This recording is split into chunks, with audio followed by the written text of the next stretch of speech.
mga kagawad at kapitan. Sa barangay tayo.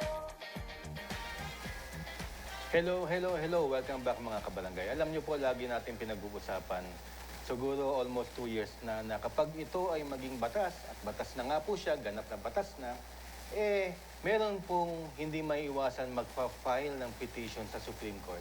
At aabot po tayong lahat sa Supreme Court. So kung tatanungin po tayo, tuloy na ba ito o hindi? Nasa Supreme Court po ang kasagutan, yung unconstitutionality or constitutionality of the said law. Ngayon, attorney, ang ating pong sitwasyon ngayon napirmahan na po ngayong Agosto. So effectively ganap na batas na po siya. Pero ang magiging time frame niya is from August to October 1, which is the filing of the certificate of candidacy ng mga supposed to be candidates ng BSKE. So meron lang ho tayong a month and a half para, I don't know baka makapag-desisyon ang Supreme Court. Attorney, ang tanong ko, meron pa bang time para makapag-file si Attorney Macalintal at meron pa bang time, kung sakali man, na makapag-desisyon ang Supreme Court? Okay. Kung babasahin natin yung batas, may bisa na siya, effective na siya. Let me qualify that.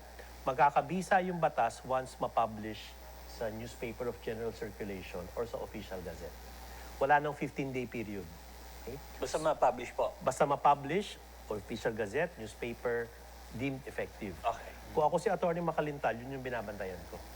Kasi magpa-file na ako ng kaso and I'm sure na pag-aralan niya na to, baka naka-ready na yung kanyang draft. Yes. So I think ready na siya mag-file. As maybe on the day or the day after ma-publish siya sa newspaper. So itong mga kasong ito, every time may questionin ka na batas, Supreme Court and Bank, yung 15 ang magpapasya muli dito. Okay. So, ang time frame po ni Attorney Mac is from now, may 15 days tayo. Let's just say September 1. Kasi Wala na yung 15 days. wala na yung 15 days. Pwede na siya Kung mag-file. kailan ma-publish.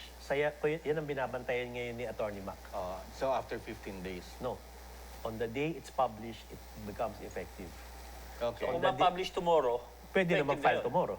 Correct. Pero kung ma-publish after 16 days, after 16 days pa siya pwede.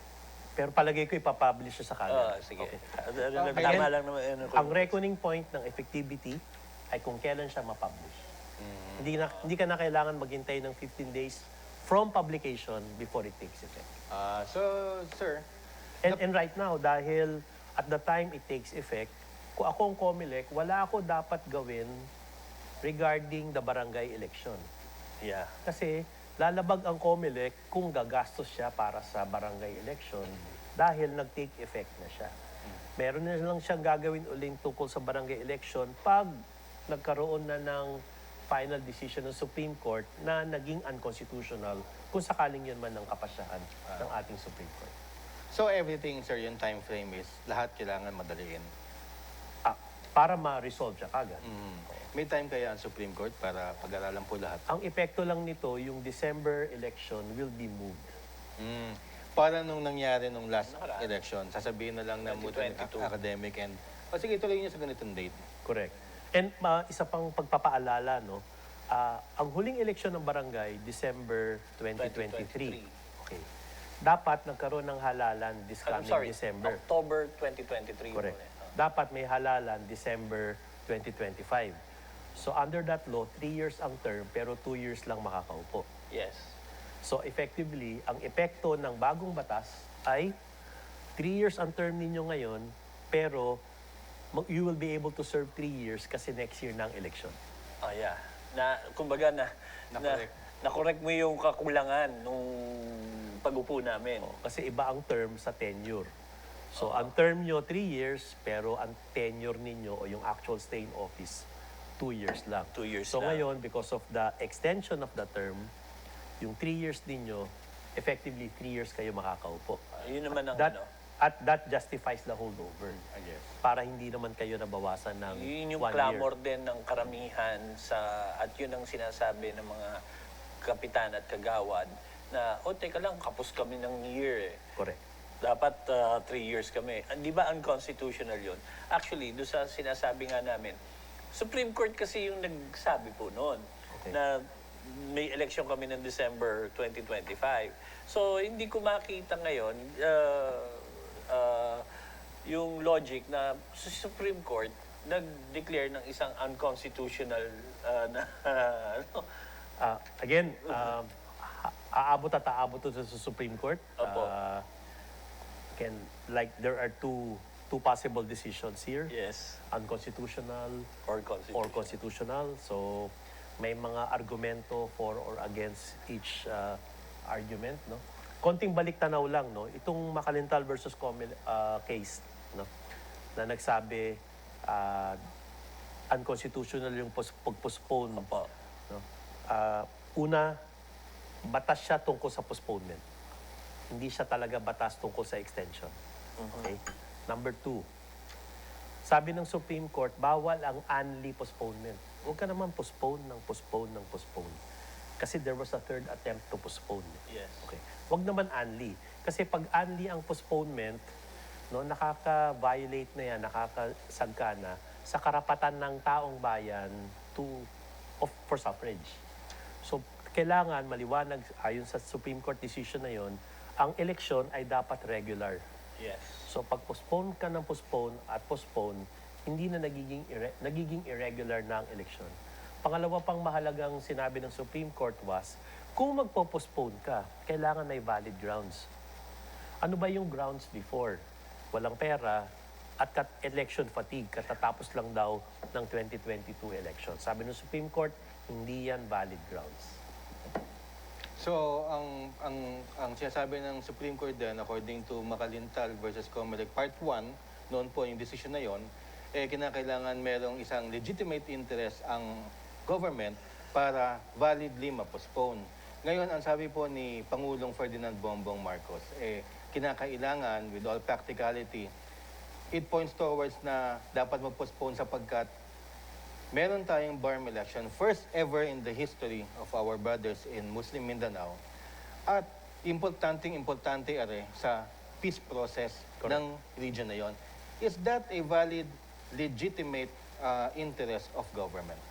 I think it is a legitimate interest, pero siguro ang fundamental question, ang batas na ito is not really about postponement. No? Epekto lang ang postponement. Okay. Ang batas na ito ay fixing the term of office. No?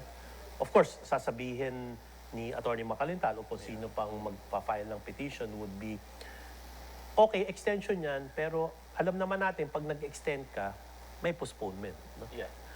So, ang isa pang issue dito ay, if ever postponement nga siya, hindi naman to pangatlong postponement.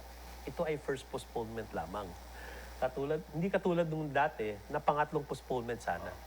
So, ito first postponement. So, yun yung mga arguments and counter arguments. Yes, and more specifically din, kung itong na-observe namin, as a layman, titignan namin yung batas, wala naman din nakasabing postponement to postpone the December 1, 2025. Postponement is an effect. Yes. It's a consequence. Ayun siguro yung sinasabi po ni Senator Amy Marcos na it is, nakalimutan ko na yung term, but a relevant matter to the discussion of... Again, it's a law about extension. Postponement is an effect. Okay, Unlike yung dati, postponement talaga ang batas. Okay, Attorney, do you see any retroactive effect, retroactive provision na this might be declared as unconstitutional? For example, yung limited SK 4-year 1-term ng SKs. Is that retroactive kung hindi mo patatakbuhin ang mga SKs ngayon? Although sinabi niyo na nga kanina pwedeng tumakbo yung mga nakaupo, basta't hindi over age. Meron pa ba dito mga provision na masasabi nating retroactive? Kagaya siya sabi po ni Attorney Mac. Una, walang word na retroactive dito. Prospective siya. Kaya nga, ang pwedeng retroactive lang yung pag-incumbent ka na at naka 3 terms ka na, hindi ka na nga pwedeng tumakbo sa darating na November. So, pero again, prospective talaga siya, no? Although may ganun nga argumento na may retroactive effect. And pwedeng baguhin nga ng Kongreso ang termino eh. Pwedeng ang limitahan ng Kongreso ang consecutive terms for barangay. Kasi nga sa saligang batas, Kongreso ang bahala Pagdating sa amin. sa pagdating ng barangay. Opo. Pag mayor ka na elected, 3 terms ka lang. 3 terms. 3 Pero, years. by the way, no, pag ikaw ay elected na municipal official, Yeah. kasi pag appointed ka, the term limit will not apply. Yeah. You can, pwede pa kayong tumakbo. Example, Kahit 4 terms sa example, kayo. Vice Mayor in Mandaluyong. Yes. Sasabihin ng Kongreso, appointed na ang Vice Mayor. Hindi applicable yung 3-year term. Kasi yung 3-year term applies to elected officials. officials. Yeah. So, looking back, lahat ng mga pinag-usapan natin, ito pong Republic Act 12232, thank you, Attorney, it's a whole new different animal from the last. That's one view na dati extension. Dati postponement. Postponement. Postponement ang nakalagay. Ito, nagsiset ka ng panibagong termino ng barangay officials. First time nagkaroon ng 4 years. Kasi nga dati 3, 5, 3, ngayon lang naging 4. Okay. Kap, may follow-up question ka? Okay, pasok kanina ako dun sa daming tanong ng mga kapwa ko kapitan. Pag ang petitioner ngayon ay humiling ng TRO, Yan. okay, will the Supreme Court, una muna, what is a TRO? Okay. Para at least malay down natin yung mga premises bago tayo pumasok doon sa Temporary restraining order. Yes. No? Temporary, kasi hindi pa nadidesisyonan ng kaso. Ang gusto ng Supreme Court muna, status quo. Yes. Okay. Ang epekto ng TRO sa usaping ito ay hanggat hindi pa kami nagdidesisyon, COMELEC, ituloy mo yung mga ginagawa mo para sa barangay election. Okay. Yun ang posibleng epekto ng TRO kung sakali mag-i-issue ang Supreme Court nito. Follow-up question, sir. How long will a TRO take effect? Sa Supreme Court, walang limitasyon ang period ng TRO. So, pwedeng unleash siya hanggat mag-decide sila. Unless, i-lift ng Supreme Court yung kanilang inimpose na TRO. Kasi sa lower courts, 20 days lang eh. Sa Supreme Court, pwedeng forever. Okay. May tanong ulit ako. I will play the devil's advocate here. Yes. Kaya medyo ganun ako magtanong. Kung walang time limit ang TRO ng Supreme Court, does it mean na tuloy yung December 1? Yes, or konting postponement. Oh. Kasi hindi talaga gigagalaw lang konti hanggat COMELEC is ready. Oh. So, ibig sabihin kung halimbawa, inabot na tayo ng November 15, kunyari malapit na yung December 1 eh. Doon ka lang nagka-TRO. So, talagang pa-extend ka ng TR. Sabi nyo nga unlimited. Pwedeng sabihin, okay, magde-decide na kami, okay, January, pero i-move na lang natin yung election if ever. Yes. So, 2026 pa rin. Ganun ang epekto. Kasi December yung election eh. Mahaba ang preparasyon ng isang eleksyon. So, kung may TRO, then kailangan COMELEC should be ready.